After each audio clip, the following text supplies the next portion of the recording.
Okay. Hello and welcome to allpointstv.com. My name is Sam Jahari and welcome to Briona's Legacy. You know, I've been thinking a lot about today's show, and it's like, how did we get here? You know, well, if you don't know, I mean, I lost my daughter in 2011 to heroin overdose. And as I started speaking out, you know, I realized that we have an epidemic, and this is happening in every home. I don't care where you live. I don't care how much money you have. I don't care how big your house is or how nice your car is. It's happening in every home, it seems like. Everybody's touched by drugs and alcohol.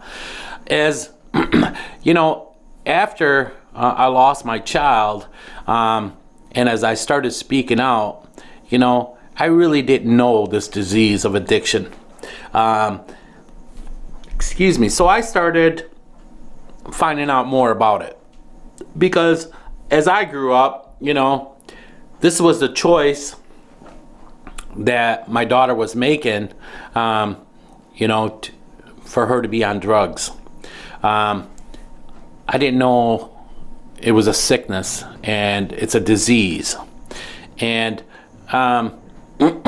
you know, 5 years later, and, you know, when President Obama was talking about, you know, his final speech, within 3 minutes, he was talking about addiction and drug addiction and heroin.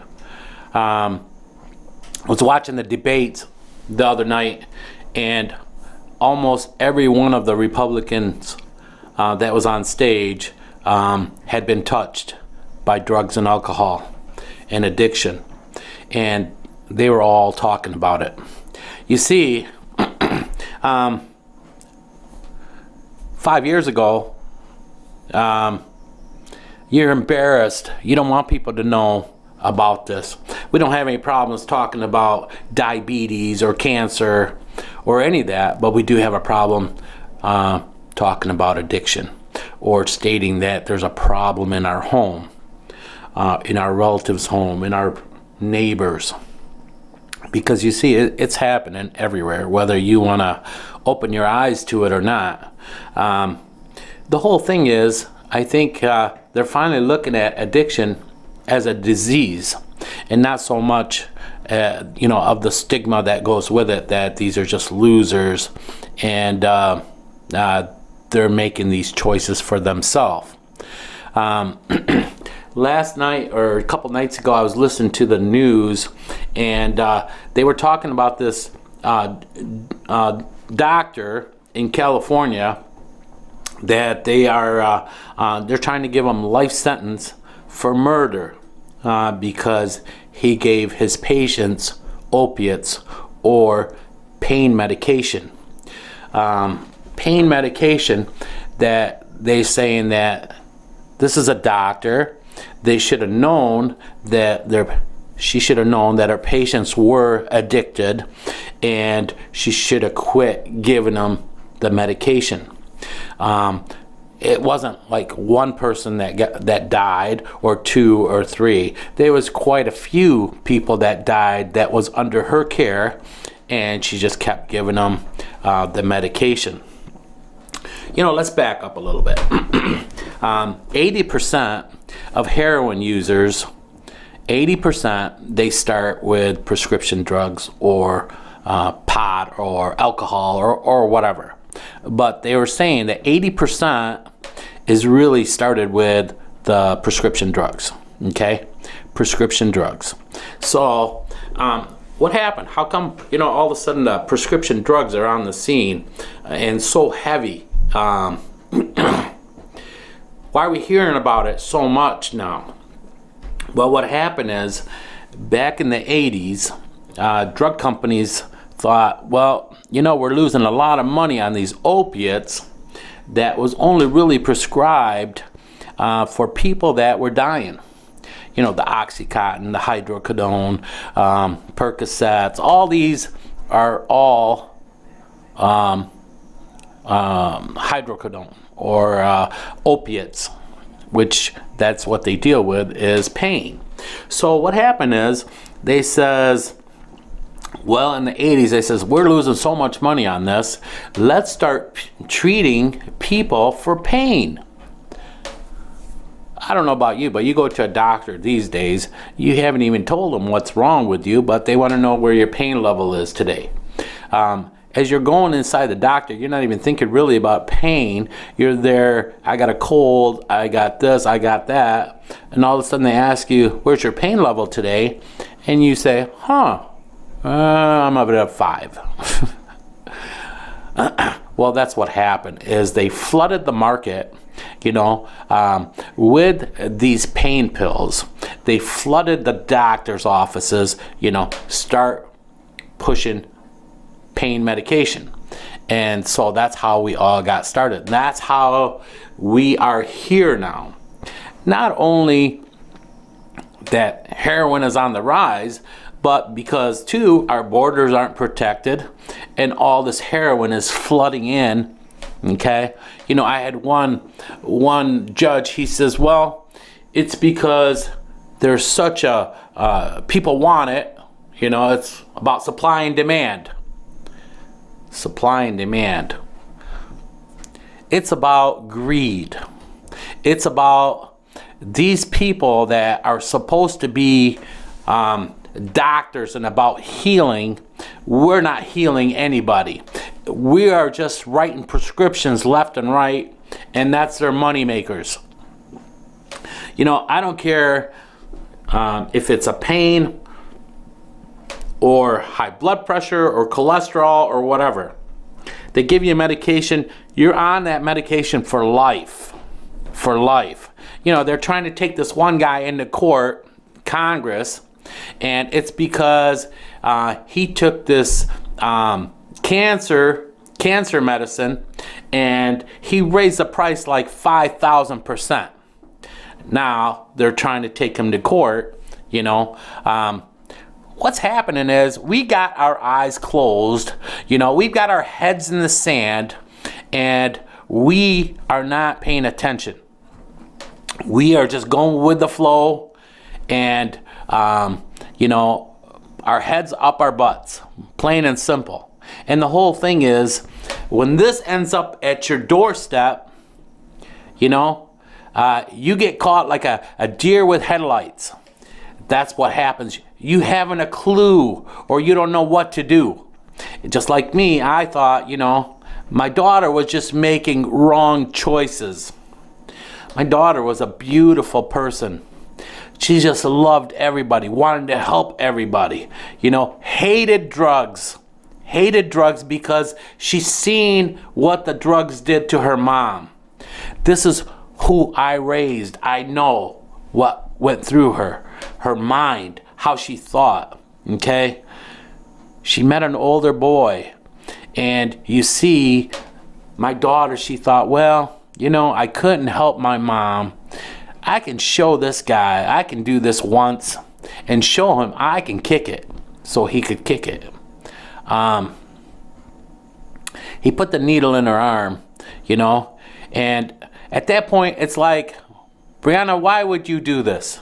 Why would you do this? You've seen your mother die, of an overdose. Why would you even attempt this? She said, Daddy, I wanted to know what was so good about this drug that kept my mom away. Because, see, she thought just like me. Why do you keep doing this? You're just making bad choices. Maybe that first time it's a choice. Maybe that first time that doctor gave you that script. Or maybe that dentist. Or maybe you smoked, a joint and that just set you down that pace. Because what happens is 10% of us, we don't have a choice, okay? We have this disease or this sickness, okay, that gets a hold of us and it's hard to break away. That's what happens when you're an addict, okay? 10% of us, we fall into that. And because of the stigma behind it, only 10% ever really try to get help. Well, now we've got the politicians and everybody speaking about this, and they're attempting, to make a difference. I know certain states, it's like they're not sending people to jail anymore. They're sending them to treatment centers, and they're trying to treat it, as a sickness. I read somewhere, I don't know if you've heard of this too, but Chris Christie allegedly said that in New Jersey they shut down, stopped sending people to prisons and send them to rehabilitation. Exactly. Is that happening? Ohio, they did the same thing. Yes. And even in our state here, they're trying to make a difference. 2 weeks ago, I went to drug court, and I know in Oakland County, if you get caught with doing heroin or whatever, what they do is they put you in jail for 7 days. Then after the 7 days, they give you this shot of Vivitrol. Vivitrol is a new drug that came out. It's non-addictive, and what it does is it kills the cravings of this drug. So your body isn't asking for it, like Suboxone or the methadone, that they've tried forever. It's just, you're not substituting one drug for another. This is non-addictive. It's actually it's not even like a heavy-duty drug or whatever, and it's called Vivitrol. It's very expensive, but what they do is, like I said, it takes away the cravings of the heroin. It's kind of like that patch, for the cigarette smoking or whatever. I guess under the same thing. Listen, I'm not a doctor. I'm just a parent that just tries to enlighten you on what's happening around us when it comes to drugs, heroin, and the opiate use. So that's how we got here. That's where we are today. A lot of states, understand that we've been locking people away forever. This war on drugs since the 70s. And it's not working. What we're doing is we are just locking away people that has a mental health issue and a nonviolent crimes. You look at our prison systems, and 70% at least is for this mental health or nonviolent crimes. And when you look at it, when you add up the dollars, it costs us a lot more money to lock these people away forever, than to actually get them treatment. Now, what is the right thing to do? I'm not educated in that field. That's not my specialty. I don't know. I'm just a parent that lost. I'm a parent that turned my daughter to a system that I thought was there to help me and failed. It failed big time. And through it all, through the whole process, I felt like I was looked at like I'm a bad parent, like I'm to blame, that my daughter was in trouble. And that's how I felt when I went through the judicial system and, the treatment centers and stuff like that, because you need the support of people that love you to actually heal, to get better. And it's hard to get past the pain and the anger because drugs make them do the craziest things. They lie, they cheat, they steal, they sell their bodies. They do anything and everything for that drug, to get that next high. And it's like what happens is, let's back up for a sec. For opiate use, you go to get your wisdom teeth taken out, and the doctor will give you a prescription for a whole month. Why? You're going to be uncomfortable for 2-3 days. Okay? 2-3 days you're going to be uncomfortable. But they write you a prescription for 30 days. Now why? Why? Because of the money aspect of it. It's about greed. Greed, ladies and gentlemen. It's about that mighty dollar. Okay? They don't give a shit about you or me or my daughter or anybody else. They care about their bottom line and their money. Okay? And that's how they're pushed. That's how they're trained, is to just write prescriptions. Write prescriptions. And that's where we are today. We are at 328 people die every day. Okay? In our country. 328 people die every day of overdoses. Okay? That's reality. That's reality. And the whole thing is, you know, I remember a few years ago, it was the Ebola, you know, was coming to America. We lost one person. And it was just an uproar. It was just an uproar, you know. The president, he made a czar, you know, to get this thing under control and take care of it. And they built these hospitals and all these things. You know, it's 328 people die every day. That finally, you know, these people are speaking, we need to do something different. You keep doing the same thing and with the same results, you're an idiot. So it's time, you know, that we do a different approach and get things done where we can heal these people that are sick. It's too late for my daughter, okay? But it's not too late, hopefully, for your daughter or your son or your mother, your father, your grandfather, your grandmother, because it touches everybody. Everybody. You know, I've had many stories, okay? Many stories of people that are very successful, all right? And that fall into, they get hurt and they're given pain. And from the opiates or the pain pills, it just takes over. It just takes over. And sooner or later, they die of the addiction. They die of the addiction. And it's not that they didn't go to treatment centers or this, okay? They didn't have Vivitrol, okay? So they're coming up with things all the time. Just like, you know, cancer's been with us forever. I can't believe that, you know, I know we've come a long ways, but we haven't been able to find a cure. We live in the best country in the world, okay? And sometimes the mighty dollar, it clouds our judgment. And it's not really about doing the right thing. It's about doing the greed thing. John, do you have that?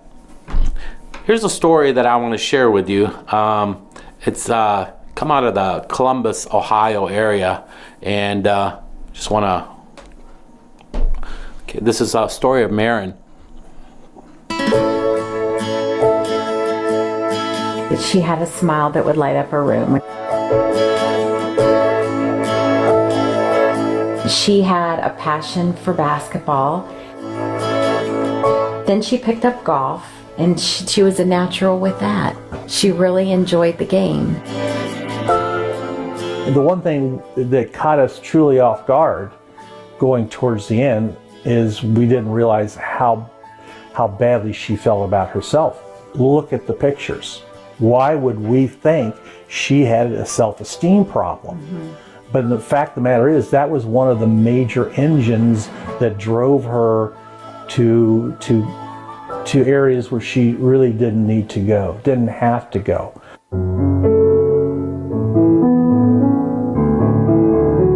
My spoons started to disappear. And I'm not talking, you know, one or two. It'd be like, okay, I have like 3 spoons left. And I remember I had $150 some in my wallet. I had, when I went to pay that, I had $75.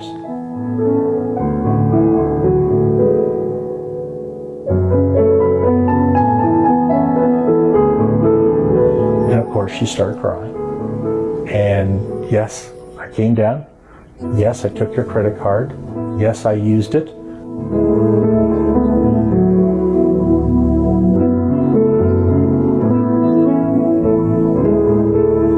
And I remember going to court the next day and you know, beautiful Marin, and then bringing her in, shackles on her ankles in these prison uniform. And I'm sitting there thinking to myself, how did we get here? I was just numb.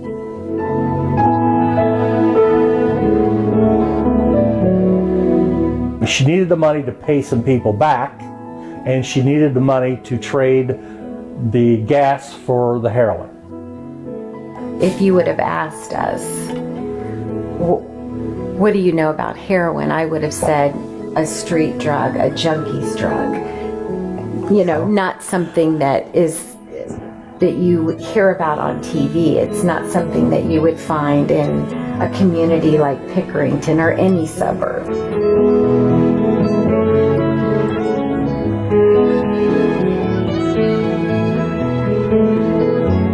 I mean, every day was that we have to keep her alive. We have to save her. If she said she was going to a meeting, I would follow ahead of time and sit in the parking lot and see her walk in, because I could breathe again, because she showed up. We got one more day. She's sober one more day.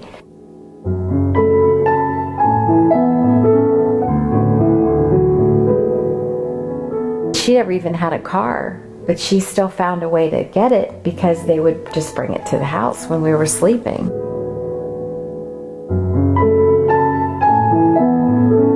I remember walking into the apartment, and I've never heard such a horrendous scream in all my life. When I went up and walked through that bathroom door and saw him there holding my daughter, I knew immediately she'd passed away.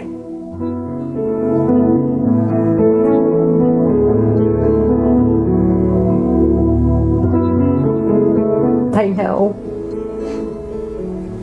she really wanted to make it.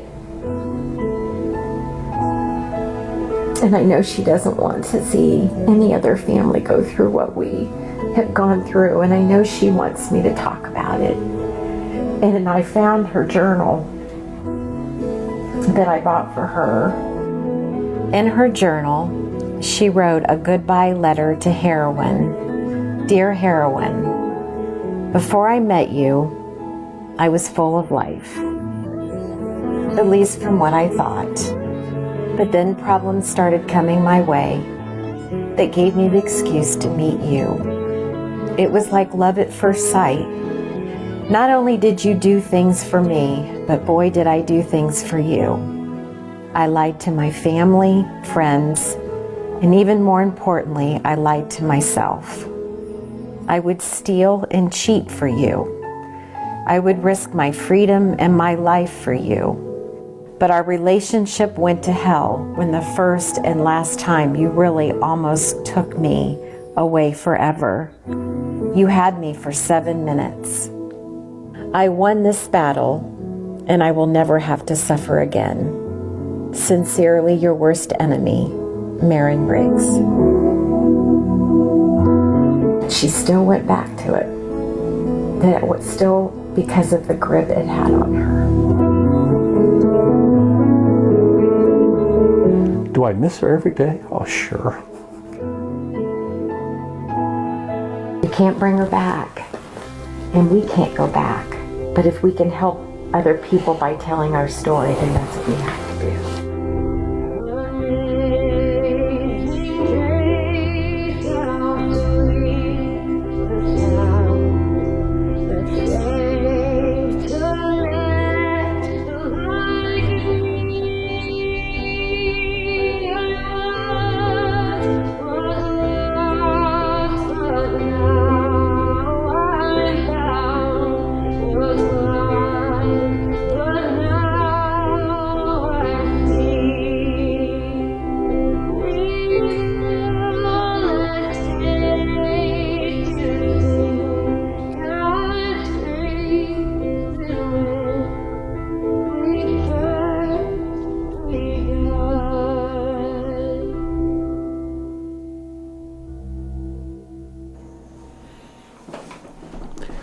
That's the story of Marin.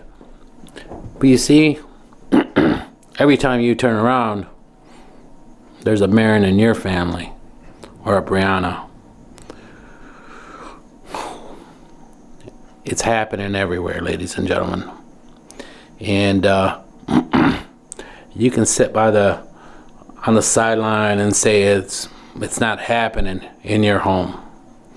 And sooner or later it will be, if it's not already. Like I said, this doesn't just happen in the ghetto. It happens in great homes. It happens to people that are the cream, the best of the best. A few years ago, Oprah did a show after the movie star Hoffman died of an overdose after 20 years being clean. And, she brought the story of this girl that she lettered in 3 different sports. Beautiful little girl, or young lady. Was going to go to a Division I school and got hurt. And from the opiates, went to heroin. And she sells her body to get her drugs. And it's not, I went to drug court the other day, and probably 100 people, and this is like the adults, 18 to all ages, and most of them, the drug of choice was, heroin or prescription drugs. This is reality. What they're doing in drug court is I commend them. They give them an option. It's either jail or treatment, or you get better. They hold them accountable. Every week they're seen, and it's usually, I believe, it's a year program. They send them to rehab if they need it. They give them the Vivitrol shot. They, it's pretty much in your hands. Whatever is needed, that judge gets for them. But he holds them accountable. Every week they come in, they do a P test. They check if anything's in their system, and they hold them accountable. If they fall or they relapse, they start the program all over again. They need rehab, they need treatment, whatever is needed, they start up again. And that's what we have to do. These people are sick. And, that's what the healthcare community has been saying forever. So it's time we break down these walls of the stigma that goes with this addiction. John, can you put that up? This is how I got started in this thing. Genesee County 911. Yes, ma'am. My name is Inaya Johan. My daughter I think she's doing heroin, and she just did it in her room. And I think she's dead. I don't know. Oh, I need your address. 13090 Torrey Road. How old is your daughter? She's 17, ma'am. She's 17. What's your phone number? 810-750-0118. Please.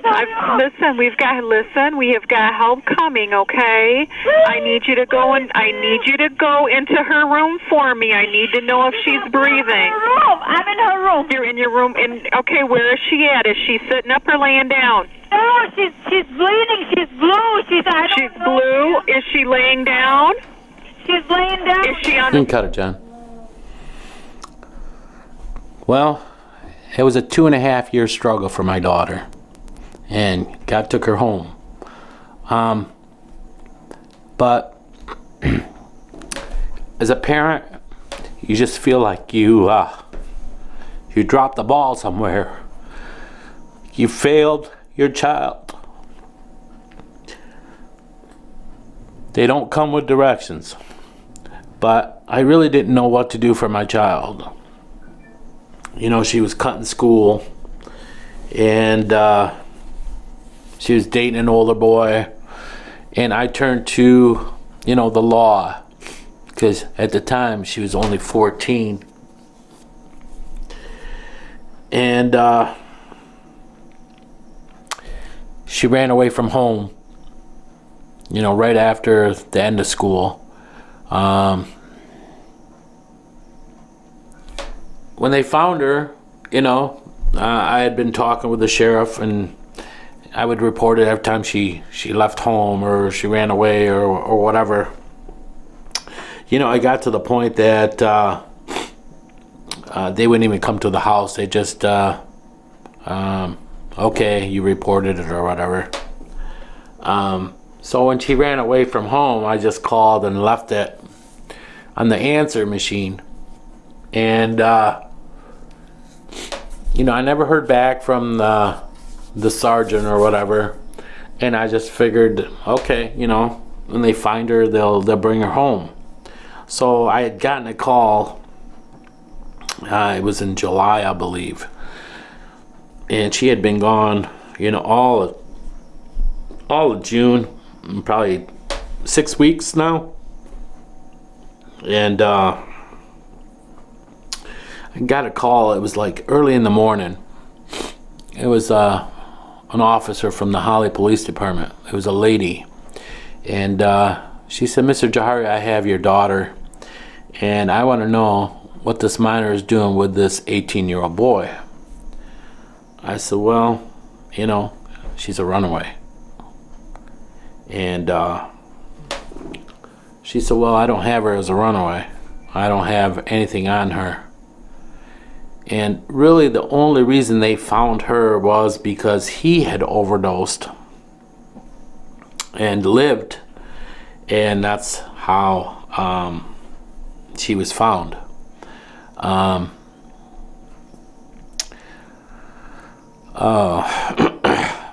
Anyway, you know, when I finally got my daughter, she was sent to rehab. She was sent to jail. She was sent back to rehab, sent to jail, put a tether on her, and all of these things, you know, 7-day treatment, 9-day treatment, just wasn't working. They finally sent her to, it was supposed to be a 6 months program, and I believe she got out in 4 months. She looked good. She was, she had her life together, I guess you could say. Briona wasn't 17 yet. And it was, I believe it was in September 2010.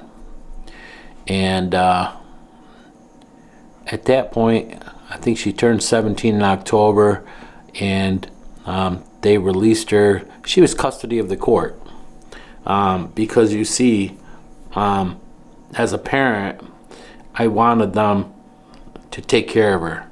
So I kind of, I made it where she couldn't come back home. And, you know, they tried to take me to court for neglect and abuse. See, I found that instead of the system helping you, it's like they made obstacles and they looked at you like you're the blame. And so that's what happened. So anyways, when she turned 17, they cleared her from the court. And as soon as that happened, Briona, you know, she moved out of the house, and I didn't hear anything from Briona till, you know, I seen her like at Christmas time. I would see her every now and then, but I knew that she was back on it. She called me January 2011, And it was the middle of January, and she said, Daddy, I want to come home. I overdosed and I almost died, and I don't want to be on this crap. I want to come home. And I said, I have 2 other kids that I was worried about. And I told Briona that she's more than welcome to come home. But I was worried, for my boys, that you couldn't be, setting bad examples for them. And you need to be watching out for them. And, she promised that she would. And she came home towards the end of January. And I don't know, the first week, she was hanging around with this other girl, and her parents had came and said, I think that your daughter and my daughter are doing heroin together, and their daughter had spent the night. And so anyways, Valentine's Day weekend,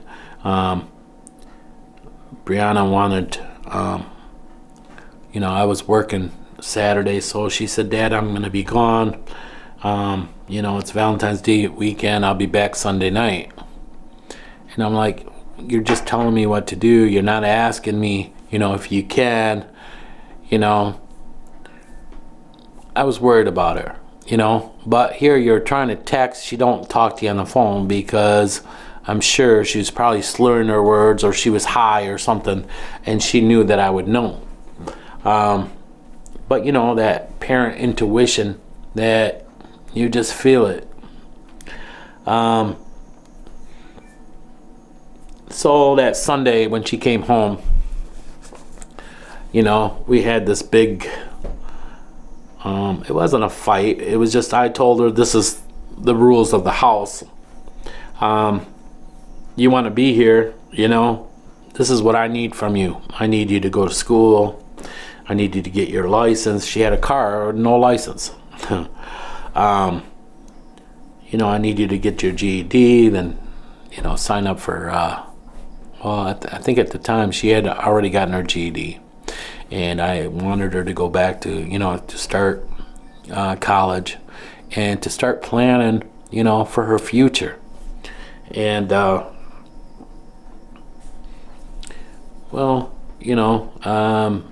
I said, this is what I want from you. Do you accept? She said, okay, Daddy, I accept. And, she went to bed. That morning I was getting ready to go do my taxes. And, I was getting ready to go in the bathroom, and her bedroom was right in front of the bathroom. And she came out, before I got there. And she kind of waved at me and went in the bathroom. And it was like, I thought she was greeting me, but she was saying bye to me.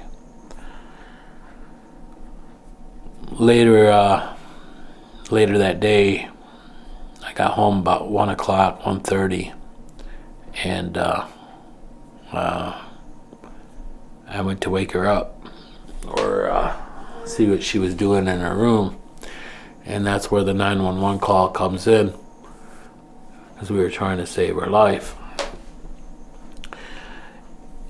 Now, I'm not the only one that's took on this fight. You see that most neighborhoods, they've started this coalition, against heroin, against addiction, that are fighting back. After Briona died, 2 days later, that girlfriend of hers that her parents was telling me that she was doing heroin with, she also overdosed. Before we even got to that, they hadn't even taken Briona out of the house yet. Briona's phone rings, and word travels quick. And the phone rings, and I pick it up, and it was Erica. And she says, Mr. Jahari, tell me it's not true. Tell me it's not true. She's crying. And I said, Erica, it's true. Please, honey, don't do this shit, This is what happens. And she says, you're not supposed to die. We overdose all the time. What mindset is that? You know, they overdose all the time, but you're not supposed to die. Well, I told her, you do die. 2 days later, Erica was wanting to do this one more time. And she called her drug dealer. The drug dealer came to the house. He shot her up with it. Cleaned up his act as she laid there dying, and snuck out of the house while her father was downstairs. I believe that there's got to be tougher laws on these drug dealers. I think anybody that gives, sells you heroin or whatever, and people die, you should go up for murder, because they're killing people left and right, 328 every day. If we put stiffer sentences on these people, instead of the sick ones that are taking this drug, we're better off. Maybe if we blocked our borders and didn't let this shit inside our country, maybe it won't be as bad as what we have it. If this is harder to find, okay, then maybe they'll want to get help and try real hard to get help. You see, the opiate use, or the pain pills, or the heroin, when it's out of your system, you get really, really sick, like a bad flu, where you got the chills, you're throwing up, you can't eat, can't sleep, you're shitting and pissing on yourself. That's how bad it gets. And a lot of times these opiates, they're given to you for pain, but you feel the worst kind of pain that your body's asking for this drug. Wow, they're giving it to you for pain, but it causes pain. Isn't that crazy? After Briona died, everybody came out, and it was a great thing. The community really came out, because we live in a good neighborhood, and that's not supposed to happen in good neighborhoods. Not only one person, but 2 people died within 2 days. Young kids. Erica was 19. Briona was 17. Beautiful, beautiful girls, had their whole life ahead of them. Very smart. But this drug took their life. So we got together, and formed Community Parent in the Lake Fenton area. And we used to get 150, people in our meetings.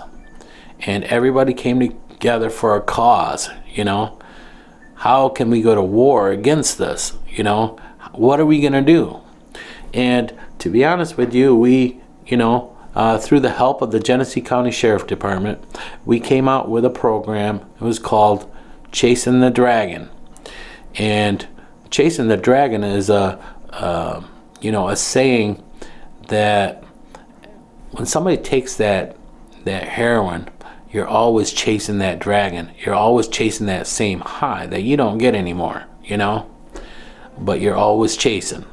So anyways, what we decided as a group is we want to go to these children, because most people in rehabs, you tell them, when they ask them when they started, and it's like 12, 13 years old, 14 years old, they start on this heavy duty drugs.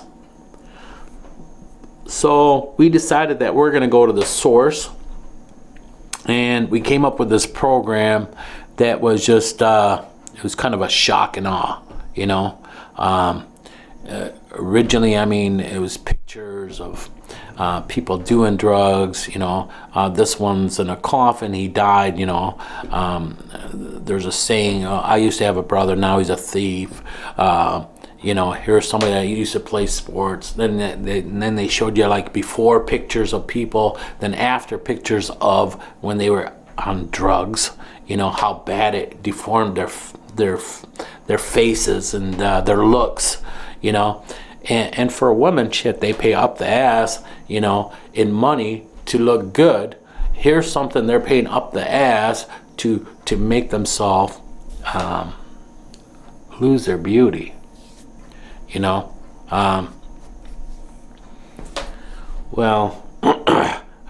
we formed that group, and it was, you know, the presentation, and it was awesome.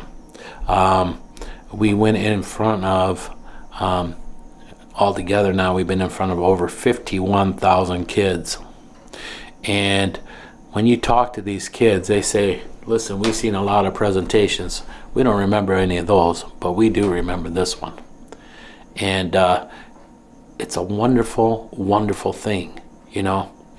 A lot of times when tragedies happen, you know, people don't come out for the right reasons, or maybe they do in the beginning. Then when something's taken off and stuff, they're looking at getting paid or their fame or God knows what. Okay? I made a promise at my daughter's grave, you know, that I don't want no parent to feel the pain I feel every day. And whatever I can do, that's what's going to happen. And that's what I want to do. And, well, recently, it's Briona's Legacy. And the program is called Slaying the Dragon. I don't want nobody chasing. I want to slay this dragon once and for all. I want it out of your life and out of mine forever, you know. I had the senator who says, well, you know, you're not going to be able to get rid of it. There's too much corruption, too much money, too much this, too much that. And I asked the senator, I says, well, Senator, what do you think? We should just sit on our hands and not do nothing? And the whole thing is, you know, this had happened in the senator's life, in his own family. And he felt the loss that I felt. And he just thought we shouldn't do anything because it's too corrupt. Well, I don't care. I don't care. I'm not going to be silent. I'm not going away. And I want to be heard. And the whole thing is, I ask you to join me in this fight, in this cause, because I believe our children are worth it. Okay? When they're adults, really, you don't have that control, or you can't really protect them, but you can. As a child and as a minor, they're still under your control somewhat, I say, because you see, government has gotten into our home. They got into our life, okay, and we've let them. My daughter, at 15 years old, she went in front of one of our Michigan courts, okay, without her parents there, and got an abortion, okayed by a judge. What the hell kind of law? Or who the hell put this law on the books? Where was these legislatures? What the hell were they thinking about? But that's the life we live in. And that's the whole thing, is why I'd say, wake up. Join me in this fight. You know? It's time we open our eyes together, because I was sleeping for a long time. You know, I'm going through the system, but I'm scared because I'm looked upon like I'm the bad person. I was just fighting for my daughter. I kept telling them, please don't let her slide through the cracks. She slid through the cracks.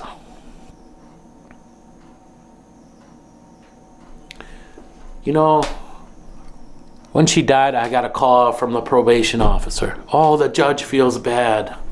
Well, hell, he should. She felt bad. Well, she should too.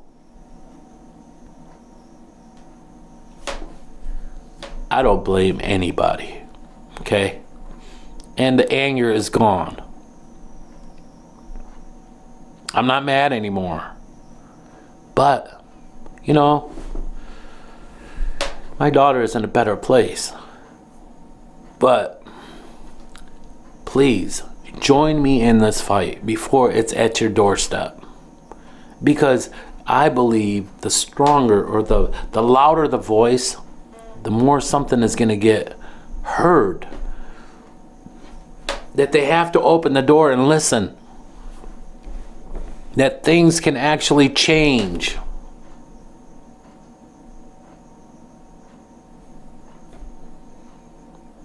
One person,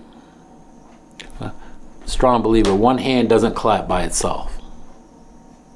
And the more hands are clapping, the louder the sound. And these politicians and the people that make these laws and stuff, they have to hear us. They have to keep making changes. We are the people, and the government is supposed to work for us. But if you're silent and you're just letting things happen, it's not going to work for you or me.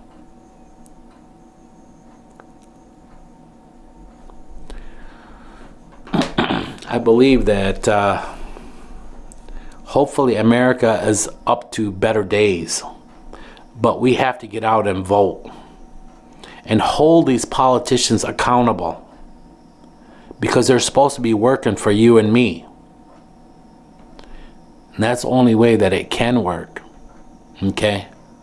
But you can't be silent. You have to speak up. And you have to let them know that you're holding them accountable.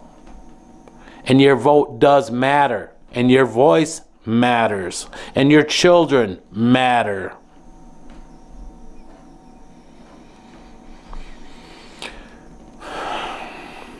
I'm going to keep doing what I do. And I'm just asking you to join me. Because I think together we can make a difference. God bless you. Thanks for listening. And I look forward to having you come aboard. Good night.